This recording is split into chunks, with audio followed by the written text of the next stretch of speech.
going on, everybody? Welcome to the Rock and Road Show. This is Alvie. The 1-3, baby. And we are joined by another special guest, Mr. Farrel Bernstien himself.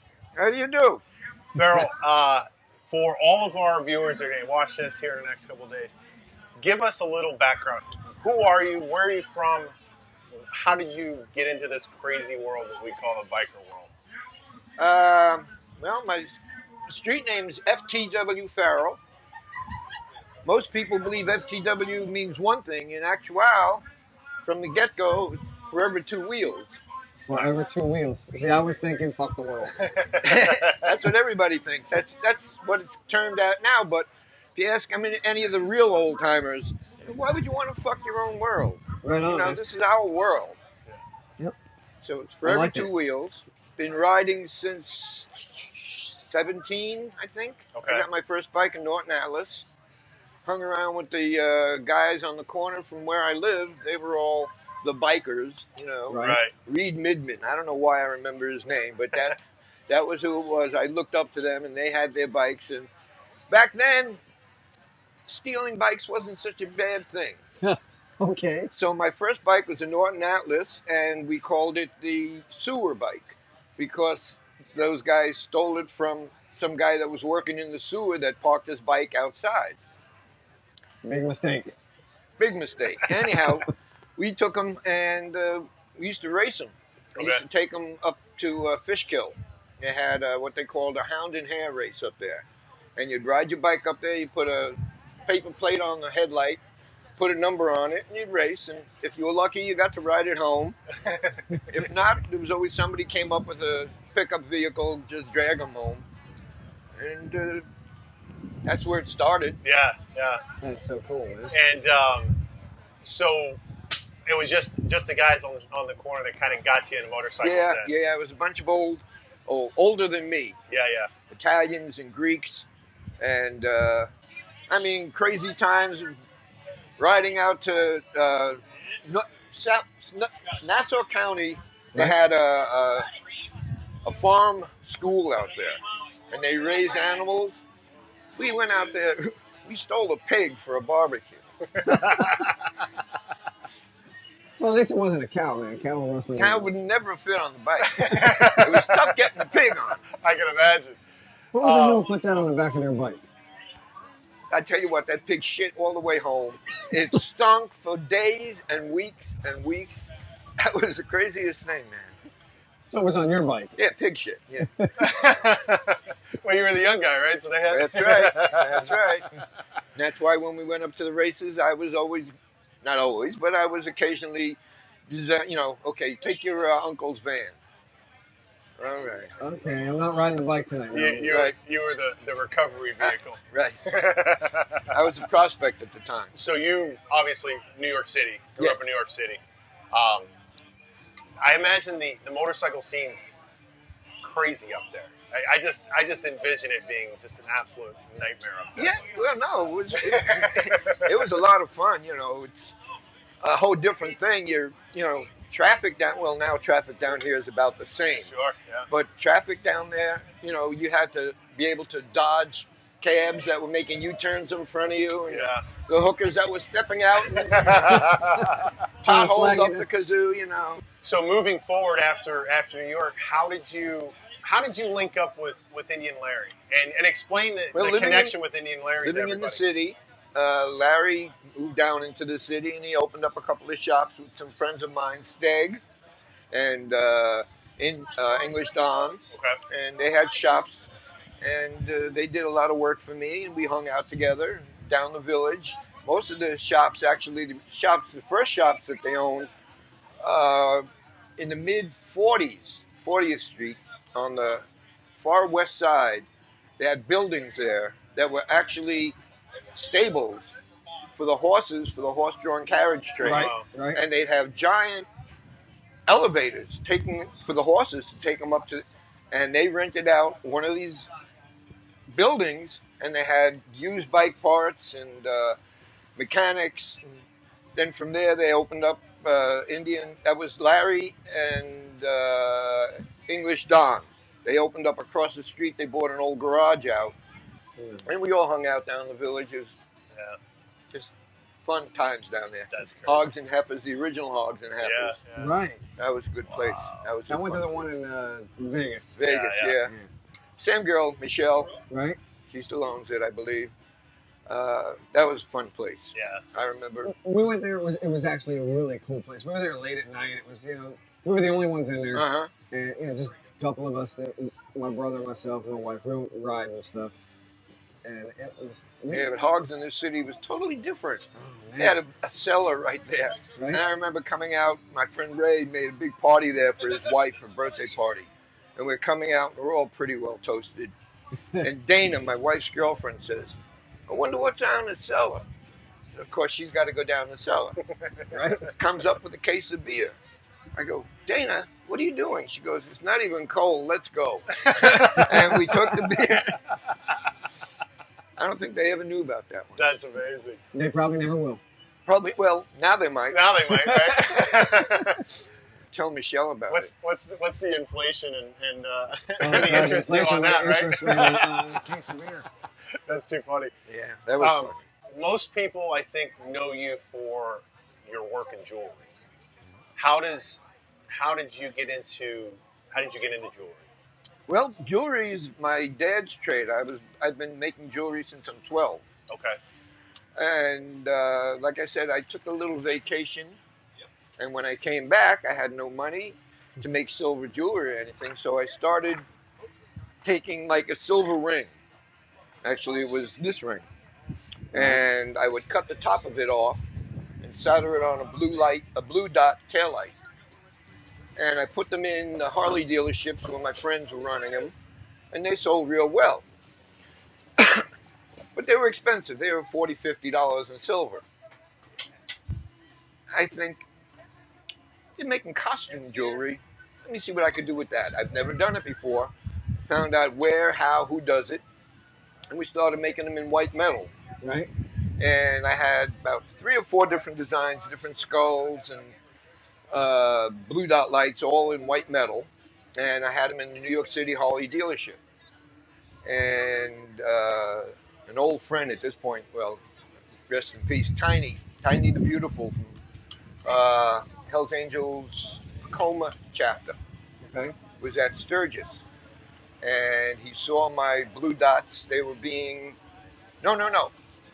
Okay, let's step back. Before that, Tiny came to visit his brothers in New York. Everybody comes to New York or any other place you go, you got to get your New York City t-shirt or whatever, Right. your souvenir. Yeah. Well, he sees my blue dots, and he asked my friend, where do you get those? So he hooked me up.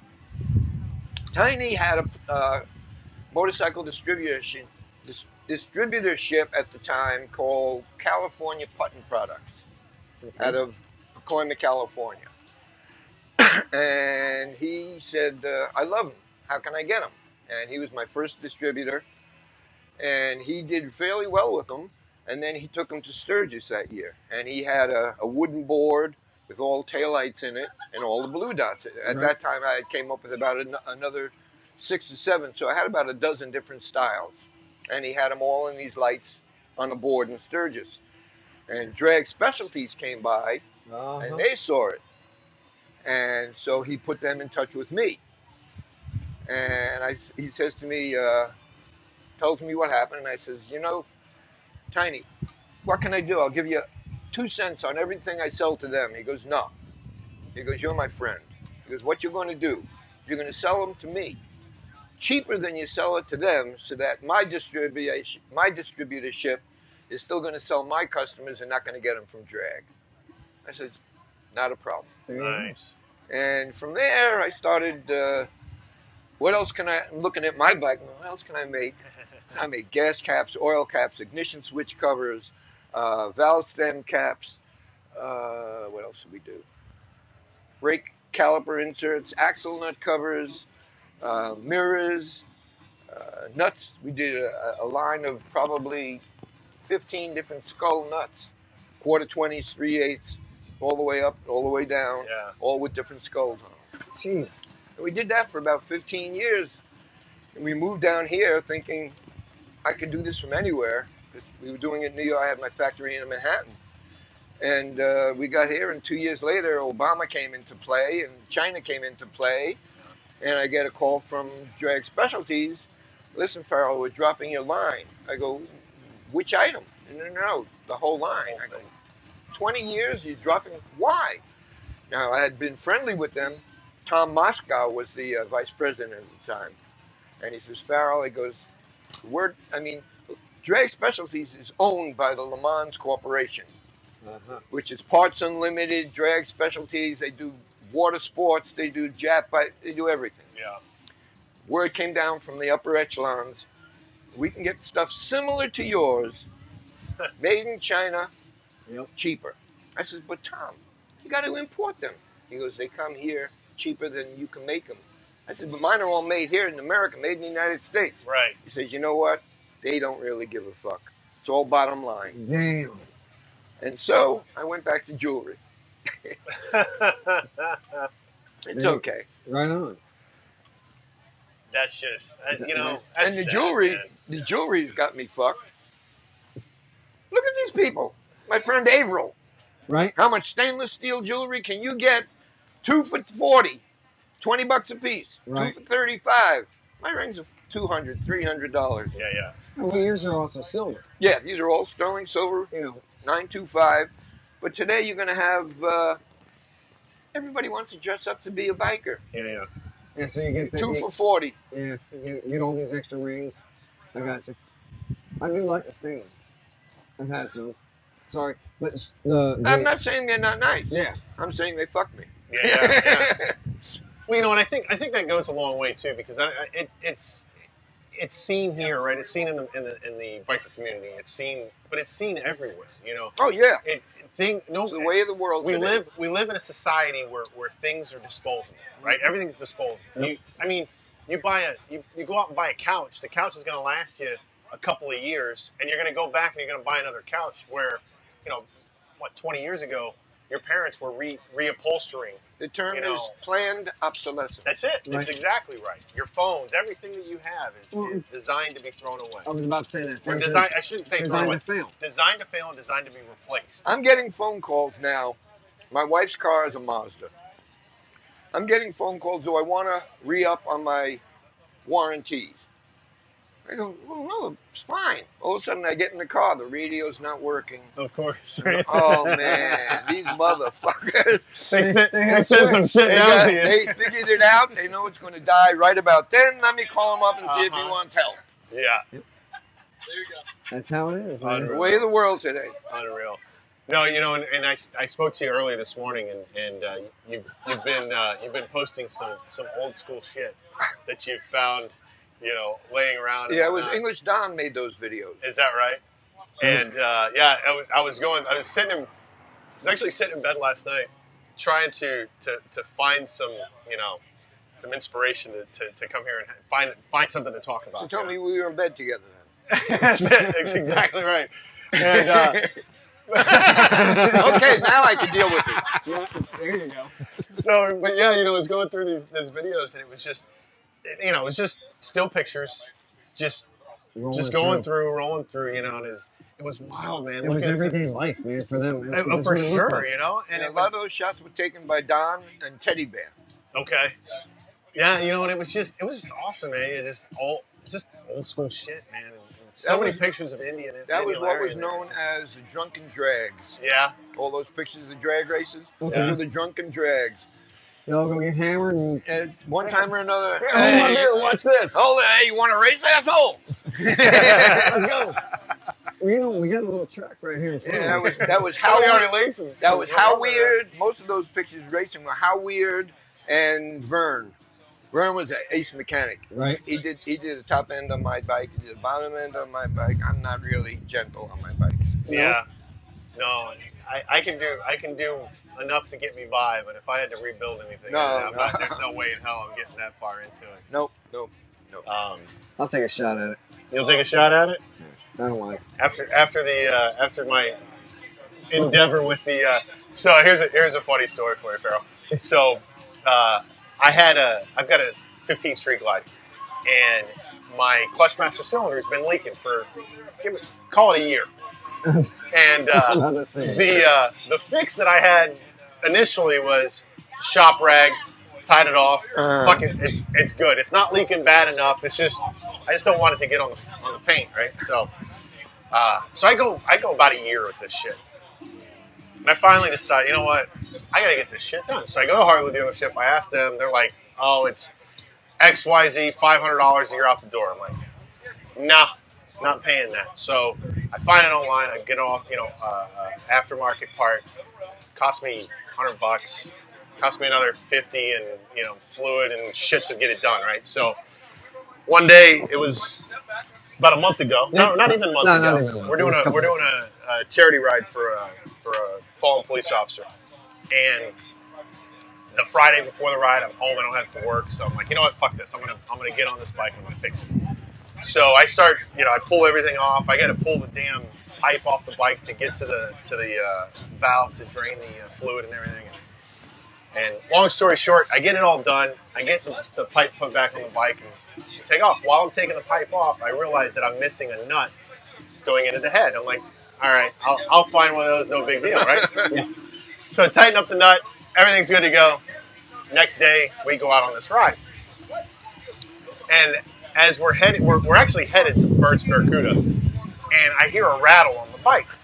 And I'm like, what the hell is that? And I can hear it kind of coming up from below, so I kind of bend over and I'm riding ear down. I'm like, where the hell? Girl's on the back, she's doing the same. She's like, where's that coming from? I don't fucking know. So we pull into the dealership. He pulls up next to me and goes, dude, you're missing a nut on your exhaust pipe. I'm like, yeah, I know. He goes, no. You're missing a nut. And it was the only nut that was holding. The whole flange, everything was off the head. I'm like, Jesus Christ, man. So I had to, I'm like, whatever, take it over to the dealership, have them have them put some nuts on it. And this one looks at me and goes, so how much is that costing me? I'm like, does it matter? I'm not going anywhere. Do you have a nut that you can give me? But the best part of the story is he looks at me and goes, did you torque it to specs? I'm like, do I look like I own a fucking torque wrench? I'm a mechanic. Well, I'm a plumber. So I have tools, and because I work on my vehicles, I work on stuff. Right. I have a torque wrench. I think that everybody has these. That's my mindset. Yeah. Don't you have a torque wrench? I mean, you don't have a torque wrench? Yes. I do. I do. I fly airplanes for a living, so yeah, I don't have a fucking torque wrench. But yeah, no, that's my extent of working on bikes. If I had to get too far into them, they would. Well, I've worked on my shovel heads. Right. These new bikes, I mean, there's electronics, Oh, yeah. and I have to plug it in every night. I'm like, Yeah. I don't even want to look at it anymore. I'll ride it, Well, and it's funny because I can work on a car pretty well. I can get. I'm not rebuilding an engine or anything like that, but if I have some issues with a car, I can get into it. And oh yeah, can you fix my radio? Yeah, I see. But that's like you were saying, everything's fucking electronic now. Yeah. And if you don't have the computer to plug into the thing to find out the fault code and everything else, you're never going to figure it out. You're never going to get it done. So these bikes, I've got fly-by-wire. Yes. What the fuck is the cable? That's funny because I did the same thing. I grabbed my bike and I'm like, where's my throttle cables? Because there's going to be a push-pull cable. No, it's fly-by-wire. It's a whole different world. Yeah, man. Like I say, when I first got the bike, well, this bike I have now, my brother gave me. Okay. I don't know if you know, my brother's Perry Farrel, the singer from Jane's Addiction. Well, he gave me the bike. The bike is named Of Course, which is, of course, is the name of the song he wrote about me on his first album. Right. In either case, he gives me the bike, and my buddy comes over and helps me set it up. It comes with 12 miles on it, because he bought it in California. My friend Lenny is the shipping guy for Barnett's Harley in Texas. Okay. He figured it out. He got me the bike from California to my house for $1,500. Wow. It comes there. It's got 12 miles on it. Tommy comes over, okay, because he's got a newer bike. Help me set this up. I had a shovel head. I got a knucklehead. I don't know what this is. So we set it all up. Tommy, it ain't starting. What do you mean? I mean, look, the ignition. He goes, where's your keys? I go, in the fucking house. He goes, go get your key. I go walking out the door to the garage. Vroom. I go, whoa, what'd you do? He goes, no, you have to have that thing within 10 feet of the bike. Yeah. What the fuck you talking about? No, it's funny. It's funny that you say that story because we were. It was last year. We were at St. Pete Bike Fest, and I was at the hotel, and came out the morning to go to the show and turn the ignition on. Didn't bring your key. No, I had the key, but the battery inside the fob had died. Oh, so then you have the override. Yeah. This thing. Right.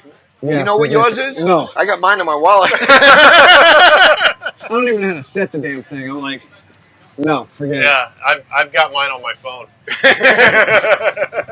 You never know, because I had that trouble also. When the battery died, and fuck, now what? Yeah. I called them up. They said, if you don't have that bike plugged in, if you don't ride it for a month, don't plug it in, it's not going to start. That's me. I had the same issue. Why not? Well, all that electricity, all those, it's all running all the time. So, to kind of reel this whole thing back in, I love just conversations. I love it. But to reel it all back in, you own a jewelry shop up in Newport Richey, shop right? over in Trouble Creek in Newport Richey. Okay. Custom Touch. 727-848-5466. Call because I'm never there. But I will meet you there if I can. Do you want to look at some jewelry? And you're still making jewelry and all that stuff. If I have to. Yeah. If I have, I've still got some stock that I'm looking to move. And right. Give you some good bargains on, Custom Touch. And I did see you. Did you used to own a tattoo shop as well? Yeah, we had Alternative Expressions.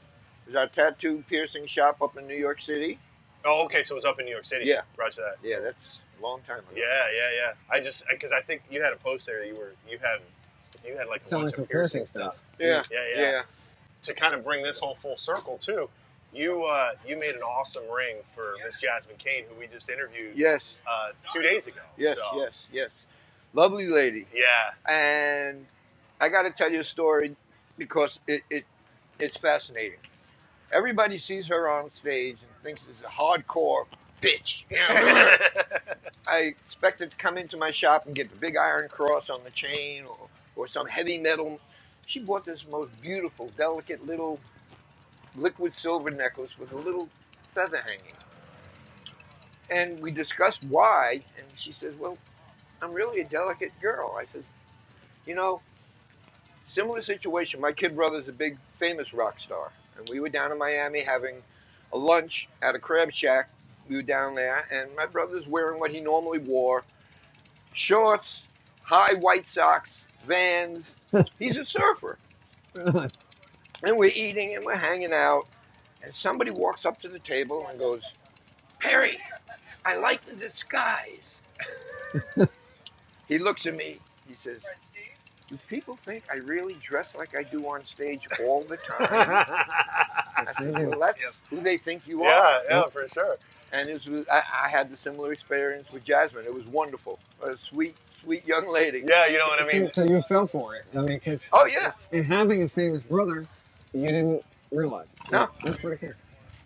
No, and we got to meet her and got to actually sit down and have a conversation with her. She's freaking awesome. She's just great, and I mean, she is full energy, but yeah, she is. There is a person and there's a persona. Exactly. Yeah, and so you do bring up your brother. He took your first name as his stage last name. Yes, that's pretty freaking cool. Would be if he was giving me money, but he gave me a bike. I can't complain. So he did give you. He's taking care of me. He's been good to me. Yeah. That's good. But yeah, I said, Perry, how'd you come up with your stage name? He goes, remember we were kids and you're fucking around in the backyard making a big mess? I go, yeah. What about it? He goes, what'd you hear from the house from Dad? Perry, Farrel, get in here. Oh. There you go. So I know you had a question for me. Oh, that's right. How did you get your name? Okay. Good call. My name's, I had to go in there, but my name actually came from a motorcycle accident. Okay. My daughter was out riding a dirt bike. I said, shit, I'm going to go ride the dirt bike. So I jump on my bike, my street bike. I'm going out through the woods to find my daughter on the dirt bike. I find her, see her down the road. I said, "Oh shit, man, my bike's lowered. It's slammed to the ground." So, well, I'm not going to go over the curb, so I'll just go down the sidewalk. So I jump on it, man. I hit first, hit second. I'm doing probably 45, 50 miles an hour on the sidewalk. Sidewalk happens to be raised up about 4 inches in this one spot. I hit it, fly off the bike, do a Superman, flying. I hit head first, no helmet. I hit head first, ended up with, head trauma. And rolled on the ground. Some girl comes by and says, "Hey, you all right?" I said, "Get the fuck out of here." I was like all pissed off. I was like, just wrecked my bike, totaled the bike. Right. Get on the phone, call my wife. She comes to get me. We go to the hospital.